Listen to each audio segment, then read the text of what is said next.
With program setup, what we like to do is set up the workout so that you do the workout on Monday. So let's give it, for example, we do the workout on Monday, we're breaking the muscles down. Then we like to give those particular muscles 2 days in between to repair, and then we can work them out again on Thursday. So ideally, this is how we like to set things up.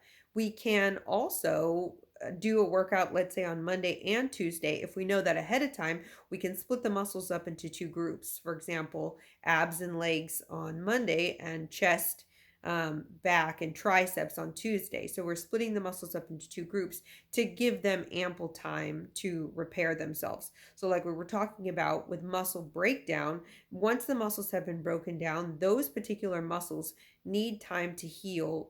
And that healing process is really where the myofibrils are built, and the muscle fibers are built larger. And that process has to occur so that we make sure we're not continually breaking them down.